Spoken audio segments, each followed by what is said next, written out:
Halo sahabat-sahabat semuanya, selamat datang di Zainal Arif Channel.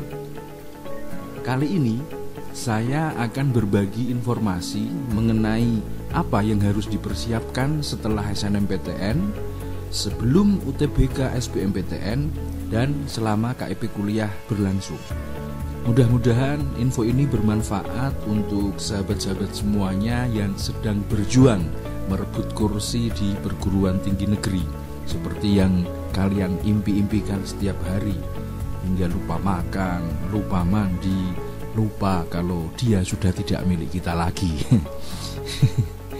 Baik, info ini juga berkaitan dengan berbagai pertanyaan dari sahabat-sahabat di media sosial. Jadi semoga bisa membantu mengglowingkan atau mencerahkan agar mendapatkan informasi tentang masuk ke perguruan tinggi. Baik, saya akan bahas satu persatu tiap tahapan tadi. Yang pertama seputar SNMPTN, termasuk akun LTMPT. Saat saya unggah video ini, proses seleksi SNMPTN masih berlangsung. Para pendaftar pilihan 1 akan diseleksi terlebih dahulu. Jika tidak diterima di PTN pilihan 1, maka akan dikirim ke PTN pilihan kedua.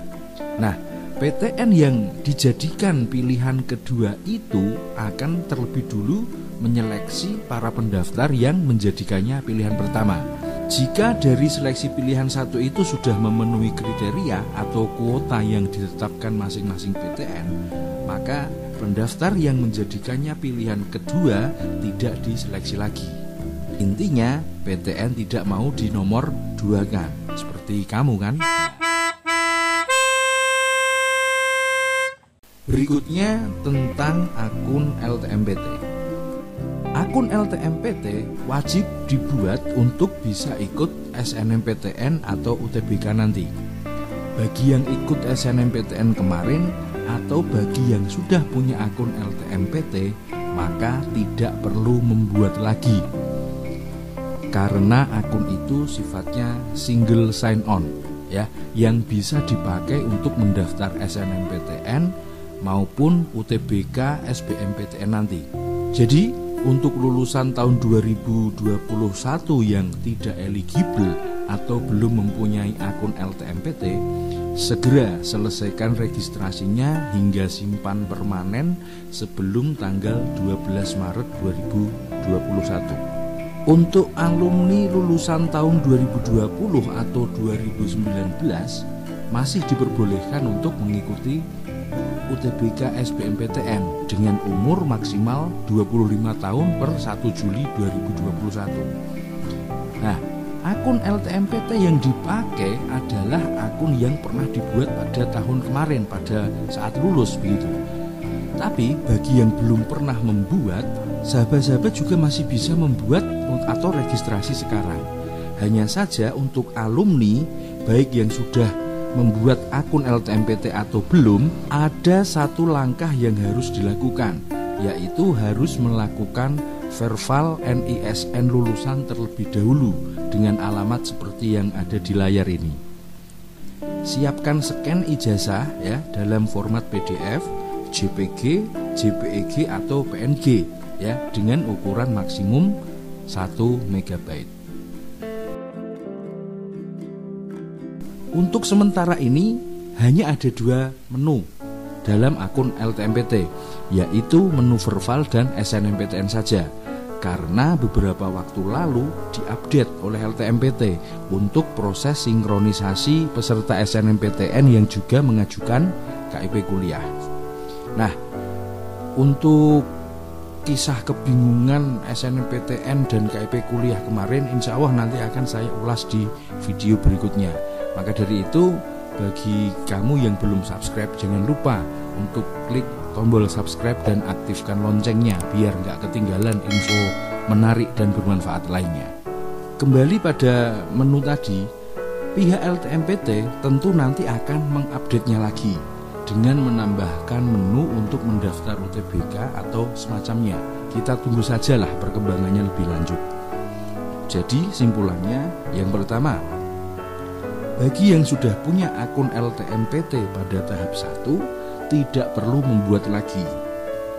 Yang kedua, bagi yang sudah pernah membuat tapi belum simpan permanen, segera simpan permanen akun LTMPT kamu. Dan pastikan data isiannya sudah benar, karena setelah dipermanen data tidak bisa diubah lagi. Dan yang ketiga, untuk lulusan tahun 2020 atau 2019, lakukan Verval NISN terlebih dahulu sebelum registrasi akun LTMPT. Terkait UTBK SBMPTN, ada beberapa pertanyaan di media sosial, diantaranya seperti berikut ini. Yang pertama, apa bedanya SNMPTN dengan SBMPTN? Baik, kalau SNMPTN itu seleksi berdasarkan nilai raport dan prestasi pendukung lainnya yang dimiliki oleh siswa. Sedangkan SBMPTN diseleksi berdasarkan nilai hasil tes UTBK nanti. Ada lagi pertanyaan yang kedua, apa bedanya UTBK dan SBMPTN? Nah, UTBK itu tesnya, yang hasilnya akan dipakai untuk menentukan kamu diterima atau tidak. Nah, sedangkan SBMPTN itu pemilihan PTN dan prodinya. Jadi secara umum demikian. Makanya dibedakan, ada UTBK dan ada SBMPTN. Yang ketiga, apakah lulusan 2020 yang diterima SNMPTN bisa ikut UTBK tahun ini? Menurut saya sih nggak bisa. Ini secara logika sistem saja ya, kurang lebihnya begitu. Harusnya sistem telah mendeteksi identitas kamu, dalam hal ini NISN, bahwa kamu sudah diterima SNMPTN. Tapi kita lihat nantilah perkembangan dari LTMPT. Sebaiknya sih biarlah kesempatan ini dipakai untuk teman-teman yang belum kuliah saja. Jadi kalau misalnya kamu sudah diterima SNMPTN tahun kemarin, lanjutkan saja. Kasihan kan teman-teman yang kemarin mau ikut tapi kalah denganmu, terus kamu tahun ini keluar, begitu kan rasanya kan gimana gitu ya. Yang keempat, kapan pendaftaran UTBK? Nah baik, pendaftaran UTBK dilaksanakan pada tanggal 15 Maret sampai dengan 1 April 2021 nanti.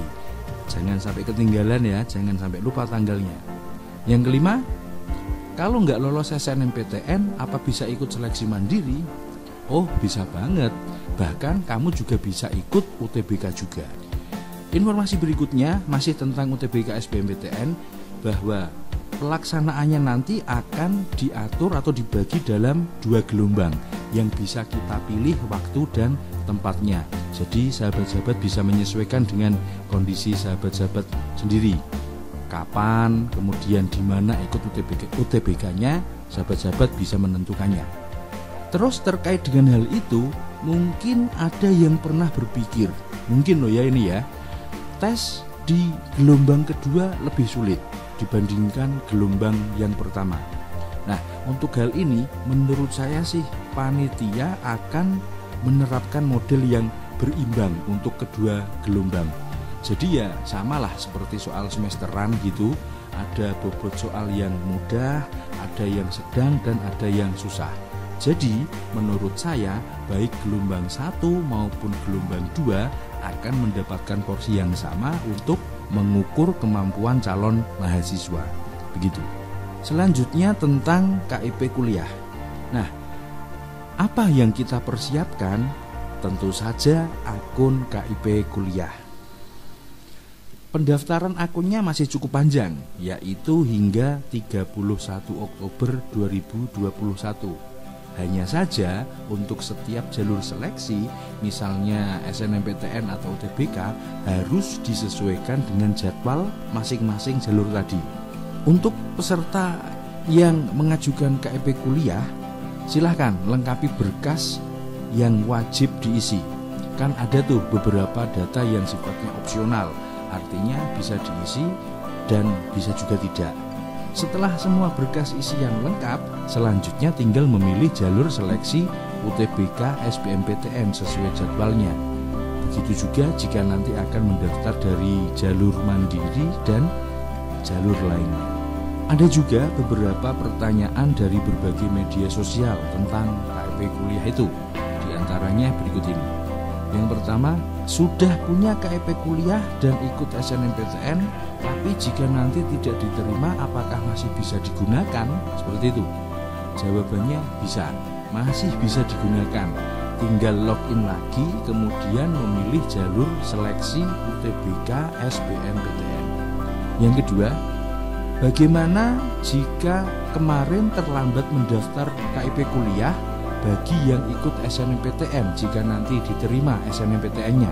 Untuk hal ini ya berarti nanti dianggap sebagai peserta SNMPTN yang tidak mengajukan KIP kuliah karena tidak teridentifikasi sebagai peserta SNMPTN yang mengajukan KIP kuliah pada waktu sinkronisasi dulu.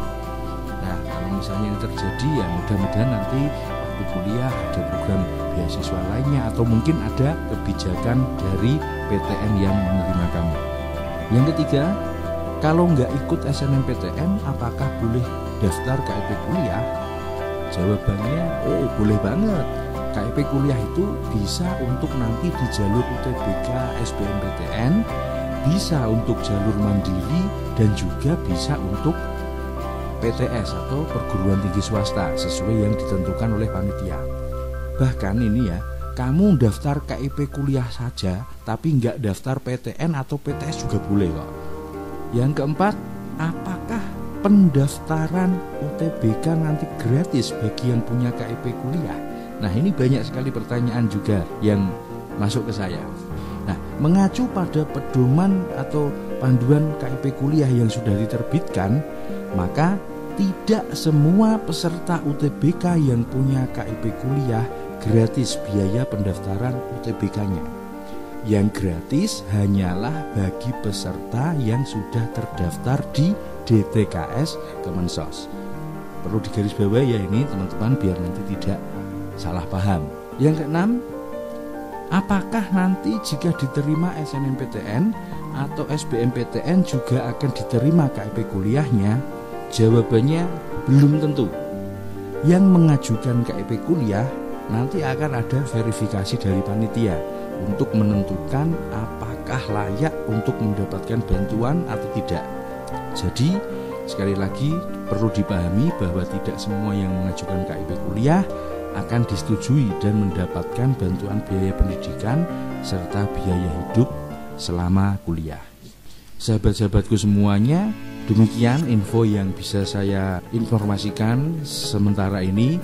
Mudah-mudahan bermanfaat dan mencerahkan untuk para peserta yang sedang berjuang. Semoga nanti diterima di PTN pilihan. Tetap semangat, tetap optimis, tetap berpikir positif, dan tak lupa berdoa memohon pertolongan pada Sang Maha Segala-galanya. Salam hangat untuk sahabat, saya Zainal Arif.